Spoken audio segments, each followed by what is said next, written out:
Hello' everyone, জিকে online YouTube চেনেলটোলৈ আপোনালোক সকলোকে স্বাগতম জনাইছোঁ। আজি আমি ভিডিঅ'টোত আগন্তুক নিযুক্তি পৰীক্ষাত আহিবলগীয়া কেইটামান গুৰুত্বপূৰ্ণ প্ৰশ্নসমূহৰ বিষয়ে আলোচনা কৰিম।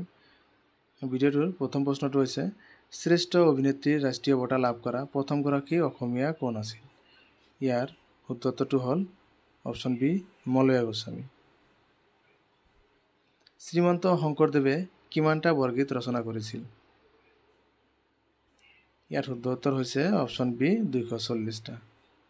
আৰু মাধৱদেৱে 100ৰ ওপৰত বৰগীত ৰচনা কৰিছিল। বৰপেটা সত্ৰ কোনে প্ৰতিষ্ঠা কৰিছিল? ইয়াৰ শুদ্ধ উত্তৰটো হৈছে অপশ্যন বি, মাধৱদেৱ। মাধৱদেৱে বৰপেটা সত্ৰ প্ৰতিষ্ঠা কৰিছিল। উমানন্দ মন্দিৰ কোনে নিৰ্মাণ কৰিছিল? ইয়াৰ শুদ্ধ উত্তৰ হৈছে অপশ্যন চি, গদাধৰ সিংহ। আহোম ৰজা গদাধৰ সিংহই উমানন্দ মন্দিৰ নিৰ্মাণ কৰিছিল। কোন চনত কোচ ৰজা নৰনাৰায়ণে আহোম সাম্ৰাজ্য আক্ৰমণ কৰিছিল? ইয়াৰ শুদ্ধ উত্তৰ হ'ল অপশ্যন এ, 1562। 1562 চনত কোচ ৰজা নৰনাৰায়ণে আহোম সাম্ৰাজ্য আক্ৰমণ কৰিছিল। নিম্নলিখিত কোনখন অসমীয়া মিনি আলোচনী? ইয়াৰ শুদ্ধ উত্তৰ হ'ল অপশ্যন এ, বিন্দু। বিন্দু হৈছে অসমীয়া মিনি আলোচনী। কোনে প্ৰথমে অসমীয়া ব্যাকৰণ লিখিছিল? ইয়াৰ শুদ্ধ উত্তৰ হ'ল option B, Nathan Brown. Nathan ব্ৰাউনে প্ৰথমে অসমীয়া ব্যাকৰণ লিখিছিল। প্ৰথম অসমীয়া চনেটৰ নাম কি? ইয়াৰ শুদ্ধ উত্তৰটো হ'ল অপশ্যন ডি, প্ৰিয়তমাৰ চিঠি। প্ৰথম অসমীয়া চনেটৰ নাম হৈছে প্ৰিয়তমাৰ চিঠি। অসমৰ প্ৰথম ভ্ৰাম্যমাণ থিয়েটাৰখনৰ নাম কি?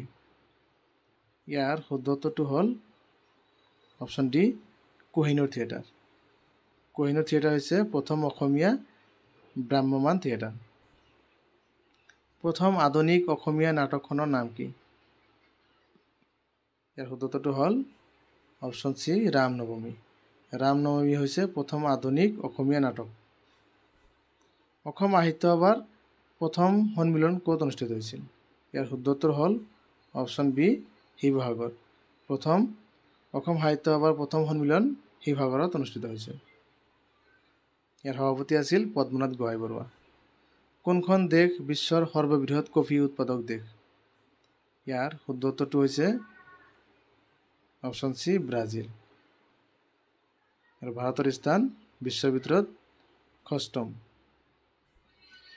অসমৰ প্ৰথম মহিলা IAS কোন আছিল? ইয়াৰ শুদ্ধ উত্তৰ হ'ল অপশ্যন চি, পাৰুল দেৱী দাস। পাৰুল দেৱী দাস অসমৰ প্ৰথম মহিলা IAS আছিল। GEACৰ সম্পূৰ্ণ অৰ্থ কি? ইয়াৰ শুদ্ধ উত্তৰ হ'ল option B, genetic engineering appraisal committee. হেলিৰ ধূমকেতু কিমান বছৰৰ মূৰত আহে? ইয়াৰ শুদ্ধ উত্তৰটো হ'ল অপশ্যন চি, 76 ইয়াৰ্ছ। সৌৰজগতৰ কোনটো গ্ৰহৰ সৰ্বাধিক সংখ্যক উপগ্ৰহ আছে? টোটেল সৌৰজগতৰ গ্ৰহ বৰ্তমান 8টা আছে। ইয়াৰ শনি গ্ৰহৰ আটাইতকৈ বেছি উপগ্ৰহ সংখ্যা আছে, টোটেল 146। বুধ আৰু শুক্ৰৰ উপগ্ৰহ সংখ্যা নাই, ইউৰেনাছৰ হৈছে 27। কাৰেঙৰ লিগিৰি নাটক কোনে লিখিছিল? ইয়াৰ অপশ্যনকেইটাৰ ভিতৰত শুদ্ধ উত্তৰ হৈছে অপশ্যন বি, জ্যোতিপ্ৰসাদ আগৰৱালা। কাৰেঙৰ লিগিৰি জ্যোতিপ্ৰসাদ আগৰৱালাই লিখিছিল। কোন চনত পৰিৱেশ সুৰক্ষা আইন প্ৰৱৰ্তন কৰা হৈছিল? ইয়াৰ অপশ্যনকেইটাৰ ভিতৰত শুদ্ধ উত্তৰটো হৈছে অপশ্যন চি, 1986। ৰিজাৰ্ভ বেংক কিমান চনত ৰাষ্ট্ৰীয়কৰণ হয়? ইয়াৰ শুদ্ধ উত্তৰটো হৈছে অপশ্যন ডি, 1949। ৰিজাৰ্ভ বেংক 1949 চনত ৰাষ্ট্ৰীয়কৰণ হয়। ভাৰতত প্ৰথমে বিদ্যুৎ যোগান ক'ত আৰম্ভ কৰা হৈছিল? ইয়াৰ শুদ্ধ উত্তৰটো হ'ল অপশ্যন এ, দাৰ্জিলিং। দাৰ্জিলিঙত প্ৰথমে বিদ্যুৎ যোগান আৰম্ভ কৰা হৈছিল। থেংক ইউ ফৰ ৱাচিং। ভিডিঅ'টো চাই ভাল লাগিলে লাইক, কমেণ্ট আৰু ছাবস্ক্ৰাইব কৰিবলৈ